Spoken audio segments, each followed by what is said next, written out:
প্রিয় দর্শক, যে যেখান থেকে আমার এই ভিডিওটা দেখছেন সকলকে জানাই আলাপ গল্প আনন্দ চ্যানেলের পক্ষ থেকে আন্তরিক ধন্যবাদ, মোবারকবাদ এবং সালাম। আসসালামু আলাইকুম।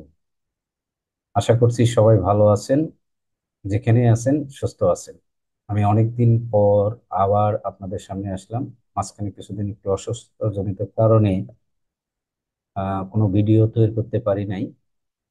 আহ, একটু সুস্থ হওয়ার পরেও আপনাদের মাঝে আসলাম, কিছু বিষয় নিয়ে কথা বলবো। আজকের যে বিষয়টা সেটা হলো সফলতা বা সাকসেস। আমরা সাধারণত সফলতা বা সাকসেসের বিষয়ে সবাই বুঝি যে জীবনে সবাই সফল হতে চাই। আসলে সফলতাটা কি, এটা বিষয়ে আপনাদের কিছু কথা বলবো। যখন আমি জন্মালাম তখন আমার বাবা মা ভাবলো এটা তাদের সফলতা। আরেকটু পরে ভাবতে শুরু করলো।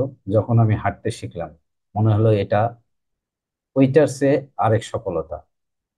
যখন কথা বলতে শিখলাম তখন তারা মনে করলো এটাও একটা বড় সফলতা। এরপর স্কুলে গেলাম, লেখাপড়া শিখলাম, ফার্স্ট হলাম।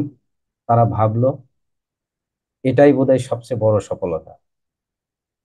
এরপর তারা বুঝলো যে না, এটা সফলতা না। এরপর মাধ্যমিক পরীক্ষা দিলাম। মাধ্যমিক পরীক্ষায় যখন স্টার পাইলাম তখন তারা মনে করলো এটাই বোধহয় সবচেয়ে বড় সফলতা। ভুল ভাঙলো। আসলে সফলতা এটা না।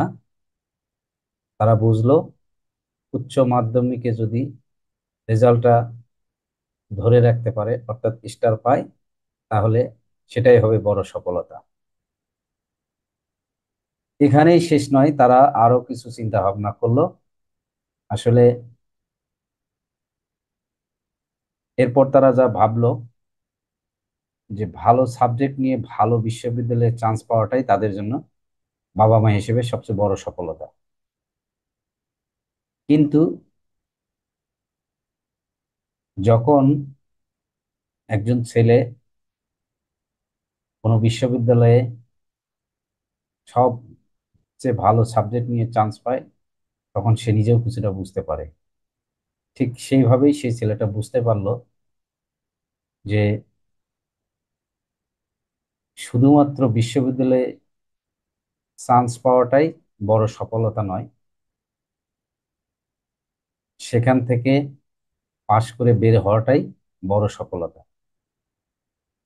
এরপরে সে বুঝলো না, এটাও সফলতা না। সফলতাটা হলো নিজের টাকায় একটা ফ্ল্যাট কেনা। কিছুদিন পরে গিয়ে সেটাও সফলতা ছেড়ে দিয়ে বলছে না, সেটাও সফলতা নয়। নিজের টাকায় একটা গাড়ি কেনাটাও বড় সফলতা। এভাবে চলতে থাকে, তার আবারও ঘুম ভাঙলো। এরপর সে ভাবলো না, এটাও সফলতা না। সফলতাটা হলো যে বিয়ে করে সংসার করাটাই সফলতা। বছর ঘুরলো, ছেলেটা দেখলো যে আসলে বিয়ে করে বংশধর এনে তাকে বড় করাটাই সফলতা, ঠিক তার বাবা মার মতো। ছেলে হলে সে প্রতিষ্ঠিত হওয়াটাই বড় সফলতা।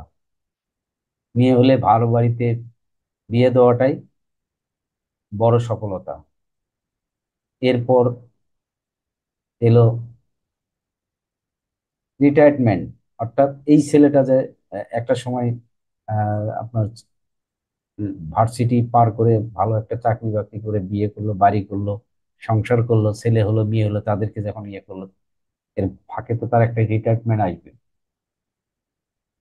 এরপর যখন সবাই মিলে কবরে শুয়ে দিল তখন বুঝলাম, ছেলেটি বলতেছে যে এরপর যখন সবাই মিলে কবরে শুয়ে দিল তখন বুঝলাম পৃথিবীতে কোনো কিছুই সফলতা নয়, পুরোটাই কম্পিটিশন। যার মূলে আকাশ ছোঁয়া আকাঙ্ক্ষা, যা কখনোই পূর্ণ হয় না। অর্থাৎ সফলতার শেষ বলতে কোনো কিছুই নেই। আপনি যেটাই করেন না কেন, সফলতা আনছেন ভাবতেছেন, কিন্তু আপনি কতটুকু সফল বা কতটুকু সফলতা অর্জন করছেন, এটা যেটা অনুমান করতেছেন, এটা ভুল। সফলতার শেষ বলতে কোনো কিছু নেই। এখানে বড় সফলতাটা হচ্ছে সেটাই যে আপনি এই পৃথিবীতে সেই সৃষ্টিকর্তার জন্য কতটুকু কাজ করেছেন, এবং পরকালে আপনি কতটুকু আম, মানে ভালো জায়গায় যেতে পারবেন, সেটাই হলো আপনার বড় সফলতা। আর বাদ বাদ বাকি যা কিছু আমরা করতেছি, এটা আমরা মরীচিকার পিছনে দৌড়াইতেছি। অতএব সফলতা সেটাই, আমি আপনি এই পৃথিবীতে মানুষ হিসেবে এসেছি, যিনি আমাদেরকে এই পৃথিবীতে পাঠাইছেন তার জন্য কতটুকু করতে পারছি, নিজের আমল কতটুকু করতে পারছি, এটাই হলো বড় সফলতা। সবাই ভালো থাকবেন, সুস্থ থাকবেন। সবাইকে আবারও সালাম। আসসালামু আলাইকুম রহমতুল্লাহি